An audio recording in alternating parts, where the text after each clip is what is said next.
The neighborhood of Willow Creek was the kind of place where the grass was measured in millimeters, and the silence was enforced by a 300-page rulebook. At the center of this suburban fortress lived Margaret Thorne. Margaret didn't just live in Willow Creek, she patrolled it. As the president of the Homeowners Association, she viewed herself as the last line of defense against urban decay, a term she used for anything from an unapproved shade of beige to a stray dandelion. Margaret's morning ritual involved a clipboard, a thermos of lukewarm tea, and a pair of high-powered binoculars. She was currently focused on 42 Oak Lane. The house had been vacant for months, but a week ago a moving truck had arrived. The new owner was Maya Vance. Maya was a 34-year-old woman who had spent the last decade working her way up the ranks of the city's Metropolitan Police Department. She had bought the house for its large backyard and the promise of peace after years of working double shifts in high-crime districts. Margaret, however, saw something different. She saw a young black woman moving into a neighborhood that Margaret believed should remain traditional. "No permit for the moving pod," Margaret whispered, scribbling on her clipboard. "Visible cardboard boxes on the porch for more than 24 hours. Unacceptable." The escalation. Over the next few days, Margaret's obsession grew. She knocked on Maya's door 3 times in 48 hours. "Excuse me," Margaret said during the first visit, her voice thin and sharp. "I'm Margaret Thorne, HOA president. We have a very strict policy about exterior lighting. Yours is excessive." Maya, who was holding a heavy box of books, leaned against the doorframe.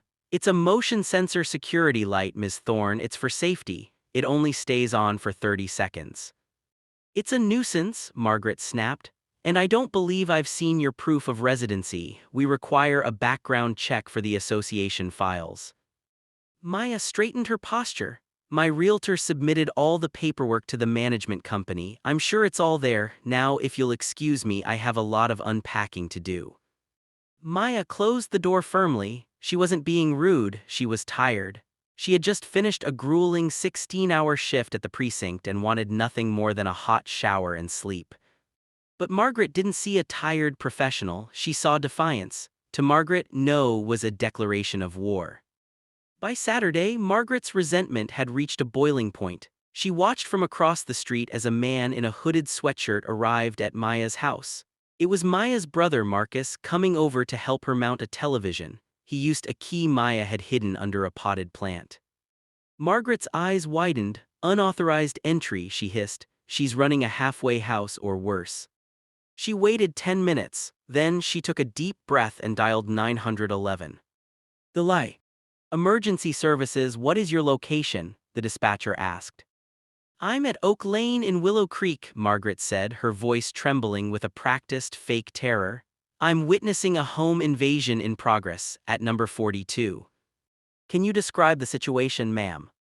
Margaret looked at the quiet house. A suspicious man in a hoodie just broke in. "I think he has a weapon. I heard screaming. The woman who lives there, I think she's being held hostage. Please, you have to hurry, he's going to kill her." "Officers are on the way, ma'am. Stay on the line." Margaret hung up. She didn't want to stay on the line. She wanted to see the trash cleared out of her neighborhood. She walked across the street, her heart hammering with a mix of adrenaline and malice. She reached Maya's front porch. The door was locked, but Margaret knew the layout of these houses. She went to the side gate, intending to peer through the windows to gather evidence for the police. To her surprise, the back sliding door was cracked open to let the house air out. Margaret didn't hesitate. She stepped inside, her clipboard clutched to her chest like a shield. "I'm here to help," she called out, though her voice was barely a whisper. She wanted to catch them in something, anything that would justify her call. The confrontation. Inside, the house was quiet. The smell of fresh paint and lavender filled the air. Margaret crept into the living room, her eyes darting around. She saw Marcus standing on a ladder, a drill in his hand. "Aha!" Margaret shouted. Marcus nearly fell off the ladder. "Who the hell are you? How did you get in here?" "I knew it," Margaret screeched. "Vandalism, burglary. I've already called the police, young man. Don't you move." "Lady, I'm putting up a TV for my sister," Marcus said, looking baffled. "Get out of this house before I call the cops myself." "You're the one going to jail," Margaret retorted.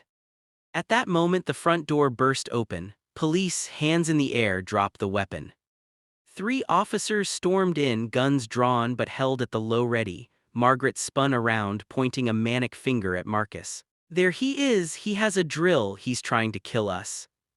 Drop the drill, one of the officers, a young man named Officer Miller, commanded. Marcus slowly raised his hands. It's a DeWalt, man, I'm just mounting a TV. Just then, Maya walked out of the kitchen, drying her hands on a towel. She stopped dead when she saw 3 of her colleagues in her living room, weapons drawn on her brother. What the hell is going on? Maya's voice wasn't high-pitched or scared. It was a low, commanding boom that made the officers freeze. Officer Miller looked at Maya, his eyes widening. Detective Vance.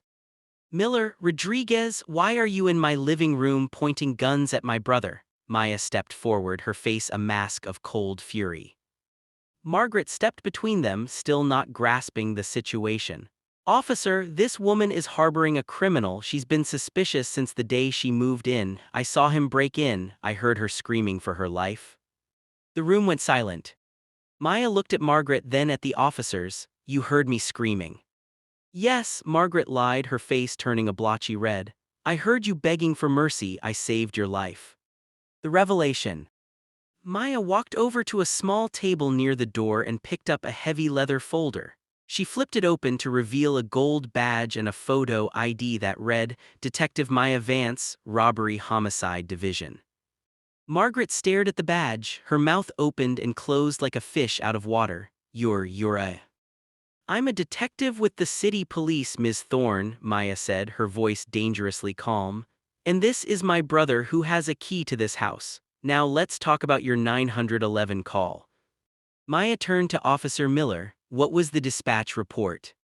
Miller looked embarrassed. Caller reported a home invasion in progress, stated the suspect was armed and a female victim was being assaulted and held against her will. Maya turned back to Margaret. That's a felony, Margaret, filing a false police report involving a violent crime. It's called swatting in some circles and it gets people killed. I was just looking out for the neighborhood, Margaret stammered, backing away. I thought he looked suspicious. He looks like a man in a hoodie, Maya said. And I look like a homeowner, but you didn't see that, you saw what you wanted to see. Maya then looked at the sliding door. And how did you get inside my house, Margaret? The door was open, I was checking on you. That's criminal trespass, Maya said, in addition to the false report. The turning tide. The atmosphere in the room shifted. The officers who had arrived expecting a violent confrontation were now looking at Margaret with disgust. They knew how dangerous these Karens could be, how their lies could lead to accidental shootings or wasted resources. Detective, Rodriguez said, reaching for his handcuffs, do you want us to take her in? Margaret's face went pale. Take me in, you can't arrest me, I'm the HOA president, I have lived here for 20 years. And you'll be lucky if you don't spend the next 20 hours in a holding cell, Maya said. She looked at her brother, who was still standing on the ladder, looking more annoyed than scared. Marcus, you okay? I'm fine, Maya, but this lady is crazy. She just walked in like she owned the place. Maya turned back to Margaret. Here is what's going to happen. I am going to let my colleagues escort you out of this house. They are going to take a full statement from you. If you lie one more time, I will personally sign the affidavit for your arrest. Margaret began to cry, the loud, performative sobs of someone who had never been held accountable in her life. You're ruining my reputation, I was just being a good neighbor. No, Maya said, opening the front door wide. A good neighbor minds their own business. A good neighbor doesn't use the police as a personal hit squad because they don't like the color of someone's skin. The officers led a weeping, protesting Margaret out onto the sidewalk. Because it was Willow Creek, several neighbors were already standing on their lawns, watching the HOA president being escorted to a patrol car. The shame Margaret had tried to project onto Maya was now reflecting back on her in the bright afternoon sun. The aftermath. The next week was a whirlwind. The 911 recording was released as part of the official report. The HOA board, terrified of a massive civil rights lawsuit, held an emergency meeting and stripped Margaret of her title. She was issued a formal cease and desist order to stay away from Maya's property. Maya, meanwhile, found that she wasn't as alone as she thought. Several neighbors stopped by with real, welcome gifts, plants, pies, and apologies. They had all been bullied by Margaret for years and were secretly thrilled to see someone finally stand up to her. A month later, Maya was sitting on her porch with Marcus, drinking lemonade. The neighborhood was quiet, but it was a different kind of quiet now. It felt less like a prison and more like a community. She saw Margaret pulling out of her driveway across the street. Margaret didn't look at Maya's house. She didn't look at the grass. She kept her eyes fixed straight ahead, her grip on the steering wheel tight. She was a woman who had lost her kingdom. Maya leaned back in her chair, feeling the sun on her face. She had spent her career chasing bad guys in the dark corners of the city, but she had learned that sometimes the most dangerous people were the ones with the clipboards and the fake smiles.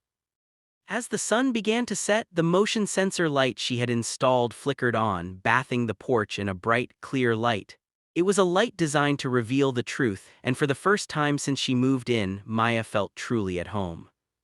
The HOA Karen had tried to break into Maya's life, but she had forgotten one simple thing: you should never break into the home of someone whose job it is to catch people breaking in. The irony wasn't lost on the neighborhood, and it certainly wasn't lost on Maya Vance, the woman who proved that no amount of HOA authority could override the law of the land. The title of the incident report sat on Maya's desk at the precinct, a final reminder of the day the neighborhood changed. HOA Karen lies to 911 to break into black woman's home, shocked when the woman is the police. Maya smiled, closed the file, and went back to work.